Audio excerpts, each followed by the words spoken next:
Good afternoon. I'd like to call our meeting to order with a quick roll call. Regent Acker, Regent Beam, Regent Bernstein, Here. Regent Brown, Regent Hubbard, Here. Regent Illich, Here. Regent Weiser, Regent White. Here. Thank you.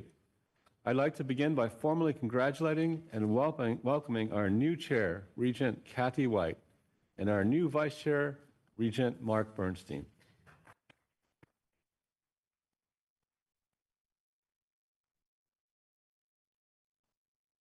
Regent White was first elected to the board in 1998, and I'm so grateful for her relentless dedication, her unstinting service, and her steadfast commitment to the University of Michigan. I'm equally grateful to Regent Bernstein, who brings a wealth of expertise, having earned 3 different degrees from this university. I'd also like to take this opportunity to formally welcome Dr. Lawrence Alexander, our new chancellor for the Flint campus, who took the helm of our beloved Flint community on July 1st and joins us today for his first of what we hope will be many Board of Regents meetings. Welcome, Lawrence.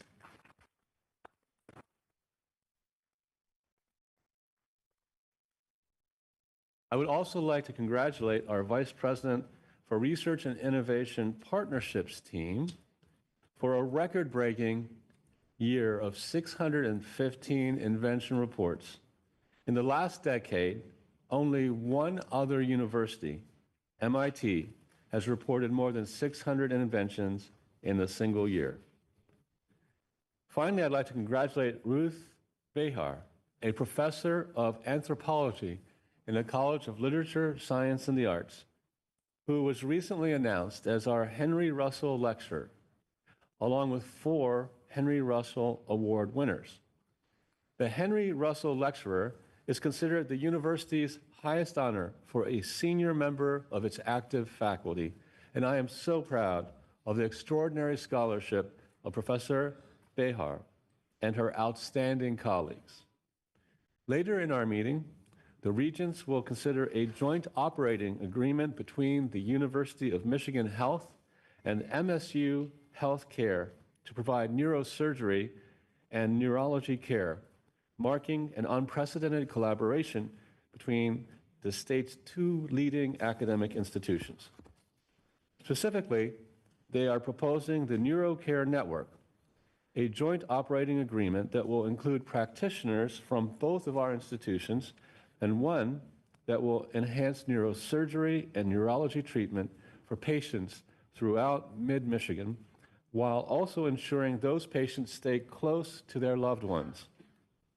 Under this new agreement, a dedicated team of neurosurgeons and neurologists will provide world-class care at University of Michigan Health Sparrow in Lansing and MSU Healthcare in East Lansing. Together, they will care for more patients, help recruit more neurology specialists to mid-Michigan, and most importantly, transform more lives. I look forward to full consideration of this proposed agreement and to the great good that will come to the people of Michigan from this potential collaboration.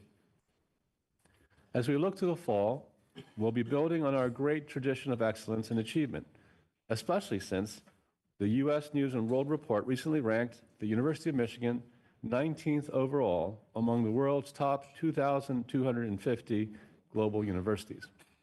I'm convinced that as one of the world's foremost universities, we must be as excellent in the sciences as we are exceptional in the arts. That's why I was so pleased that this month, Mark Clegg began a 5-year appointment as the inaugural executive director of our arts initiative. Mark, a professor of music in the School of Music, Theater, and Dance, had previously been serving as the initiative's interim director, and I'm looking forward to all that we will do together to spark joy, to open imaginations, and to create meaning across our community through the arts. I also note with great appreciation that the University Musical Society, or UMS, recently received the largest gift since its founding in 1879. The $5 million gift came from alumna Eileen Weiser and her husband to establish the Weiser Caldazarzo Iconic Artists Endowment Fund, which will support 2 performances by significant artists or ensembles recognized as icons in today's vibrant performing arts scene. Our imprint and impact is also continuing to grow on Broadway, with 13 of our alumni engaged with Tony Award-winning dances and plays. In addition, our outstanding team at Michigan Medicine was recently awarded a $10 million grant from the National Institutes of Health to establish a new multidisciplinary center which will use genomics to accelerate the understanding of pathogens that threaten human life. I'd also like to congratulate the UM team from the Department of Climate and Space Sciences and Engineering for recently winning NASA's inaugural Human Lander Challenge. They beat out 12 other teams, but far more importantly, provided an important potential solution for a complex challenge related to returning humans to the moon, one that may further enable lunar science and exploration. Finally, later this month, we'll have more than 50 members of the University of Michigan family engaged in the Paris Olympics and Paralympic Games, including 10 coaches and 42 athletes. Let's join together in cheering them on. Their relentless hours of practice and preparation will be crowned with achievement, honor, and I hope lots of victory. With that, let's go into the rest of our business for the day and go blue. With that, we now move on to the committee reports. The Finance, Audit, and Investment Committee, Regent White. Thank you, President Ono. The Finance, Audit, and Investment Committee met this morning to discuss a number of items, including review of the investment policy for long-term investment pool, enterprise risk management, and proposed changes to the FAI charter. Thank you, Regent White. On to the Health Affairs Committee, Regent Hubbard. Thanks, President Ono. The Health Affairs Committee, including the chair, Regent Beam, and Regent Brown and I met this morning and discussed U of M Health rankings led by Hatinder Gurn, U of M Health's Chief Medical Officer, financial reports, and labor negotiations. The committee received information on emergency services and staffing updates. Thank you very much, Regent Hubbard. We now move on to the Personnel, Compensation, and Governance Committee, Regent Illich. Thank you. The PCG Committee, including member Regent White and Regent Bernstein, met to discuss the President's annual review process. The committee received information on human resources, the Alumni Association, and the bylaws, and reviewed the President's annual travel and expense report. Thank you. Thank you very much, Regent Illich. The minutes and reports are on the website, and as are the investment report, plan extension report, University Human Resources report, and the litigation report. We now move on to our report from the Dearborn campus with Chancellor Grasso. Thank you, President Ono. As you may remember, back in May, Professor Malik presented his research on deep fakes. He and his colleague, Professor Alireza Mohammadi, just received $1 million from the National Science Foundation to continue this terrific work, so we're excited about that. In fact, we've received over $4.5 million since May from federal agencies to continue research work on our campus, which we're excited about. And lastly, while many regional universities in Michigan and around the country are facing enrollment challenges in the coming years, we are very proud to announce that we are going to meet or exceed all of our fall forecasts for enrollment, both for incoming students, transfer students, graduate students, and returning students. So we're very excited about that. Go Blue, go Dearborn. Congratulations, that's really wonderful news, Chancellor Grasso. Now it brings particular pleasure to introduce our new Chancellor, Alexander, to provide a University of Michigan Flint campus report. Thank you, President Ono, and thank you to the Board of Regents and executive officers for providing me such a warm welcome to my first Regents meeting as Chancellor of U of M Flint. I'm pleased to announce that Susan Gano Phillips, Professor of Psychology, was recently named a 2025 Fulbright Scholar, received a Fulbright Scholar Award recipient. Professor Gano Phillips will be affiliated with the University of Namibia, where she will provide leadership and professional development to the university's faculty and staff while teaching in its psychology programs. Congratulations to Professor Gano Phillips on her selection for this prestigious award. Also, U of M Flint students are receiving recognition for their scholastic and professional achievements. Sasha Wakefield, an education specialist student, was recently named 24-25 Teacher of the Year for her region. Cami Edmonds, a senior Bachelor of Social Work student, has been elected as the BSW student representative to the National Association of Social Workers Michigan Board of Directors. Congratulations to Sasha and Cami. And finally, I'd like to highlight several recent grant awards to U of M Flint faculty. Doug Zeitko, Associate Professor of Computer Science, received a $568,000 National Science Foundation Award to develop and evaluate consent technology aimed at promoting safe online interactions.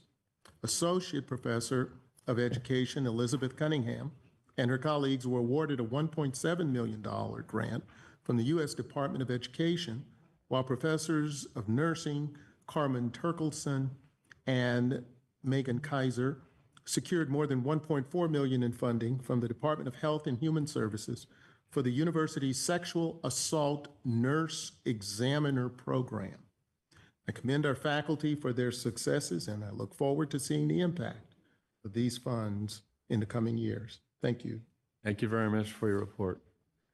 The retirement memoirs are in the materials, and I now move to a vote on the consent agenda. Is there a motion? Second? All in favor, please say aye. Aye. Anyone opposed, same sign. Anyone abstaining, same sign. This consent agenda passes unanimously. We now move on to the regular agenda, to the finance and property section. We move on to first, for information only, absolute return and alternative asset investments. EVP Chattis. Thank you. Items 2 to 15 are conflict of interest items, each of which requires 6 votes for. Oh, okay. We'll be pausing. Yeah. Moving forward. Okay. We'll return to that momentarily. And so we're going to move on to NeuroCare Network Neurosciences JOA between the Regents of University of Michigan, University of Michigan Health Corporation, Sparrow Health, and MSU Health. EVP Runge. Thank you, President Ono. We're seeking region approval for the University of Michigan Health and MSU Healthcare to enter into a joint operating agreement to provide neurosurgery and neurology care for the people of Mid-Michigan, marking an unprecedented collaboration between the state's 2 leading academic institutions. The NeuroCare Network is a joint operating agreement that will include practitioners from both institutions to care for patients with a vast spectrum of neurological conditions. The agreement will enhance neurosurgery and neurology treatment for patients in the Mid-Michigan area and provide a new level of care, of convenience, and of innovation while keeping service close to home. University of Michigan Health Sparrow and MSU Healthcare Neurology have a long history of partnership in serving Mid-Michigan. For 40 years, MSU Healthcare has delivered essential neurological services at the MSU Clinical Center and University of Michigan Sparrow, which contributed to Sparrow's designation as a comprehensive stroke center. We recommend this agreement for approval. Thank you. Is there a motion to approve? So moved. All in favor, say aye. Aye. Anyone opposed, same sign. Anyone abstaining? The motion passes unanimously. Next item is new non-Rackham graduate degree program in the Marsala Family School of Education. Approval to offer a new online non-Rackham Master of Arts leading educational innovation and transformation to our provost, EVP McCauley. Is there a motion to approve? Second? All in favor? Aye. Anyone opposed, same sign. Anyone abstaining? The graduate program is approved unanimously. Next is a program modification in the Gerald R. Ford School of Public Policy. Approval to modify the Master of Public Affairs degree to offer an online MPA as a non-Rackham graduate school program. Provost McCauley, anything to add? Is there a motion? Second. All in favor, say aye. Anyone opposed, same sign. Anyone abstaining? The program is approved unanimously. The next item is a non-tenure track clinical appointment in the College of Education, Health, and Human Services, the University of Michigan at Dearborn. Chancellor Grasso? Is there a motion to approve? Second. All in favor, say aye. Anyone opposed, same sign. Anyone abstaining, same sign. The non-tenure track clinical appointment has been approved unanimously. Next item is courtyard naming, the Henry Simmons Freeze Courtyard. Vice President Baird? Yes. Thank you so much. Is there a motion to approve? Seconded. All in favor, say aye. Anyone opposed, same sign. Anyone abstaining, same sign. The courtyard naming has passed unanimously. The Henry Russell Lecturer and Henry Russell Awardees, as I mentioned in my opening remarks, is for information only. Next item is Regents Bylaw, Section 5.09. Is there a motion to approve? Seconded? All in favor, say aye. Anyone opposed, same sign. Anyone abstaining? Passes unanimously.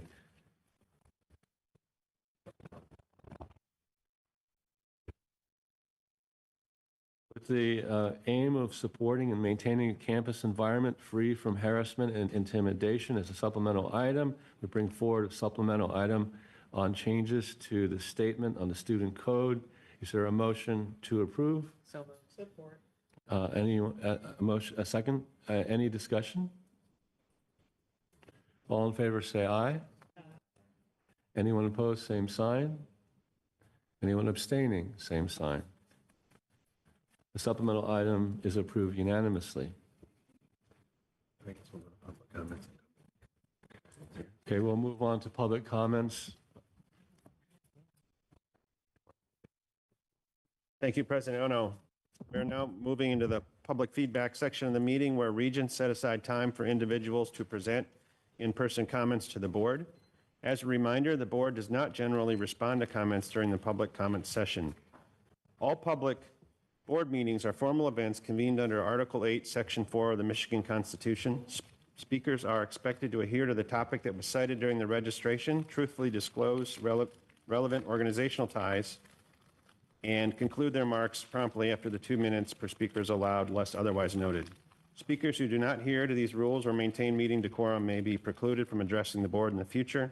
And finally, all attendees of board meetings, including speakers, are asked to treat others with civility and respect.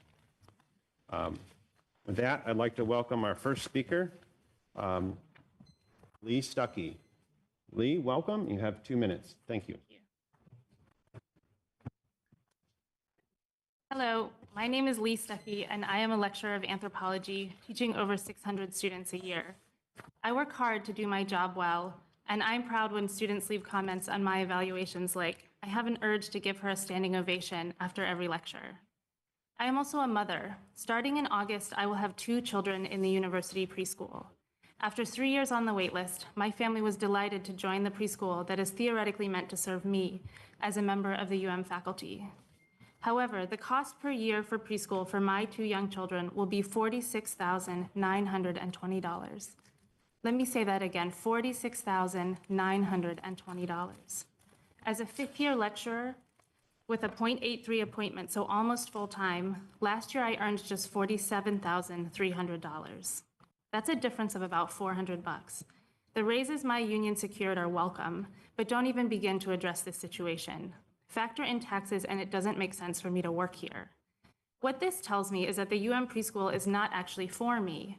It may be for my tenured and tenure-track colleagues, but it seems that I am not a member of the UM community it serves.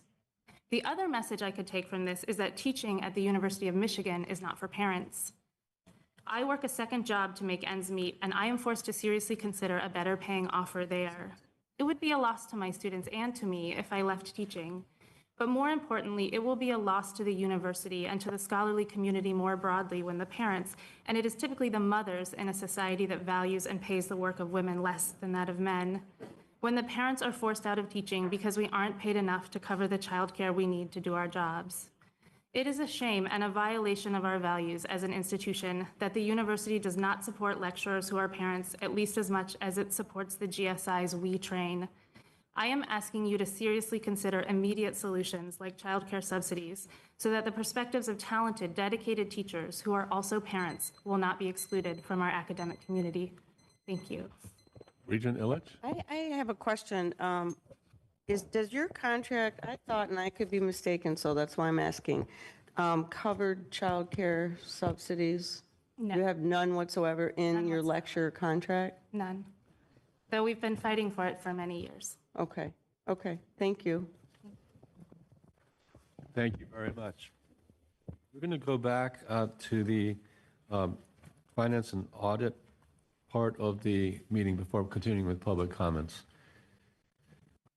Items 2 to 15 are conflict of interest items, each of which requires 6 votes for approval. Does anyone have any questions about a particular item? Would any regent like to request recusal from voting on any item? I now call for a vote on items 2 to 15. Is there a motion to approve? So moved. Support. Thank you. This is going to be a show of hands, and I will read the names of regents. So Regent Bernstein, Brown, Hubbard, Yes. Illich, Weiser, White, Beam is, okay. The items 2 through 15 pass with the requisite 6 votes. All right, now we return to the public comments. Is that correct? Thank you, Mr. President. I'd like to now call Dylan Cohn to speak. Welcome, Dylan. You have 2 minutes to speak. Thank you.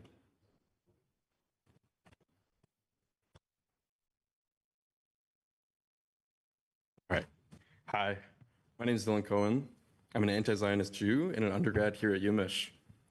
Growing up, I had always regarded UM as the most accepting school for Jewish students. It was one of the reasons I was so proud to call U of M my state school. However, looking into our school's history, I'm sorely disappointed. Although we did not employ the Jewish quotas used by the Ivies, we suffered a similar injustice at the hands of none other than President Ruthven. In 1940, the Ruthven administration expelled many members of a student organization called the National Student League, a leftist group mostly comprised of East Coast Jews, the very same students who were disallowed from entering the Ivies. Ruthven provided no reason for their expulsion and refused to acknowledge that they were even dismissed. Today, President Ono, you carry on this legacy by pursuing cowardly disciplinary charges against pro-Palestine students, as well as criminal charges against both students and non-students.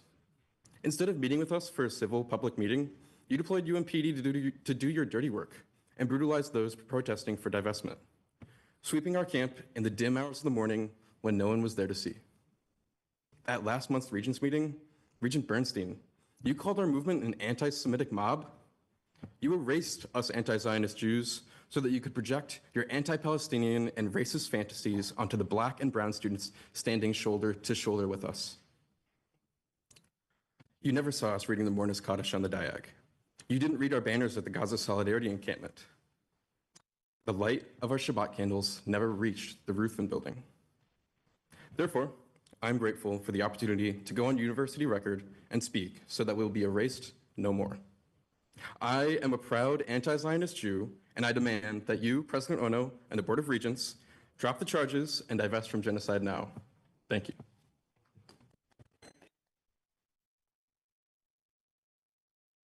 Thank you, Dylan.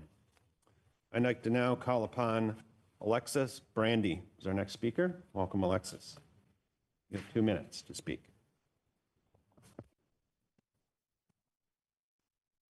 Good afternoon, Board of Regents, President Ono, and all others present. Thank you so much to the Regents and the university staff for allowing us to speak here today. My name is Lexi Bandy.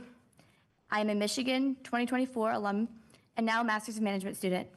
An undergrad, I transferred here in 2022 as a community college student and a low-income first-generation student. On April 11th, I received an email from my landlord at 318 John Street. The email stated, "We regret to inform you that you are not going to be renewing your lease for the upcoming year.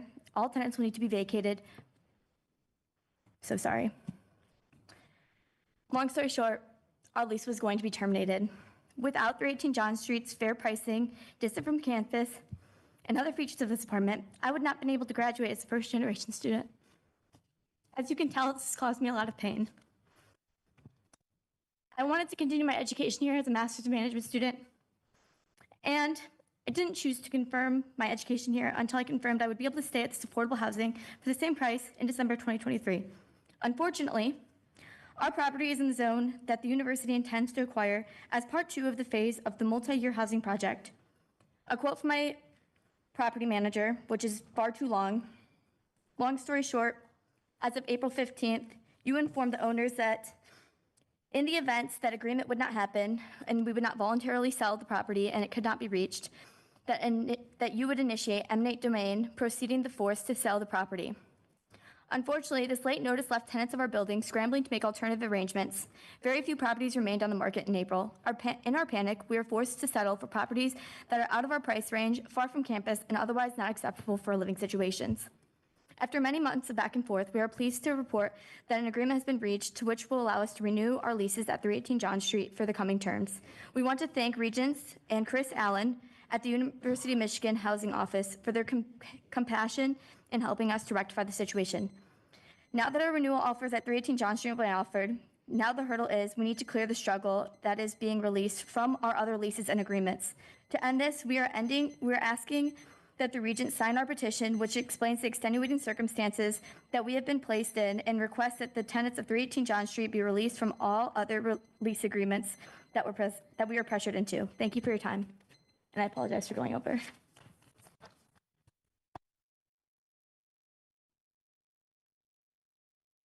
Now call upon our next speaker, Penny Toney.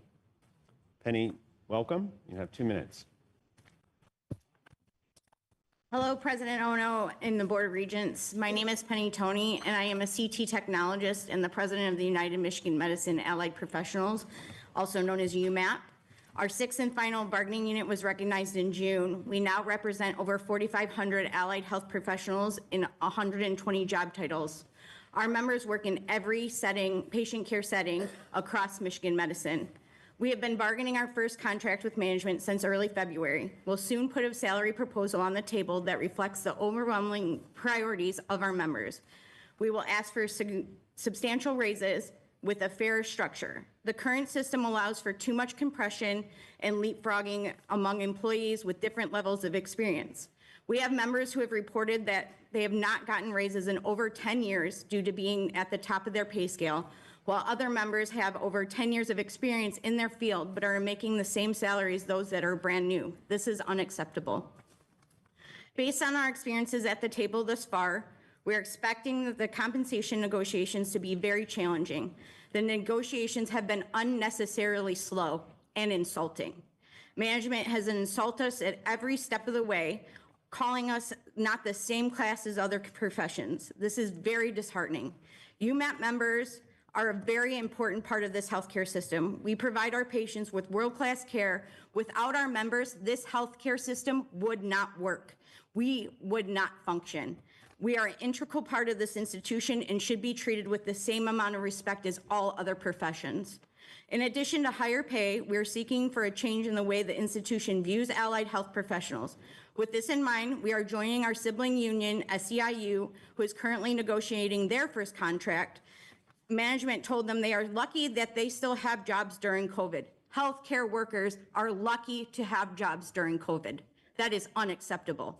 And they only offered them 9% raises over 3 years. This is shameful, and to draw attention to these concerns, we'll be joining SEIU on an informational picket on July 29th. Thank you. Thank you, Penny. I now would like to welcome Ryan Cost. Ryan? No? Okay. I'd like to welcome our final speaker, Karthik Ganapathy.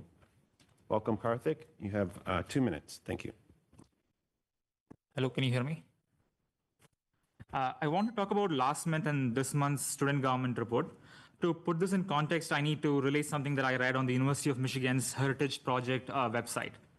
In 1936, Rabbi Leon Fram of Detroit's congregation Bethel was furious at the University of Michigan administration, particularly the then President Alexander Ruthven, going so far as to accuse of giving aid and comfort to the Nazi government.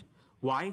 The university administration had decided to send a delegate from among the professoriate to attend an international conference at Heidelberg University put on by the Nazis to legitimize their ideology and their anti-Semitic purge of Jewish professors and what they deemed to be of Jewish science. The university heard not only from the rabbi, but from businessmen, alumni, the Anti-Nazi League, and the 3,000 dentists who comprise the Allied Dental Council. Even Hillel called on the American universities to boycott this event. This came in the wake of several universities in Great Britain, Sweden, Switzerland, and Belgium already having decided not to take part in this conference. Professors from Germany, like math professor Louis Karpinski, warned Ruthven of a national madness in Germany.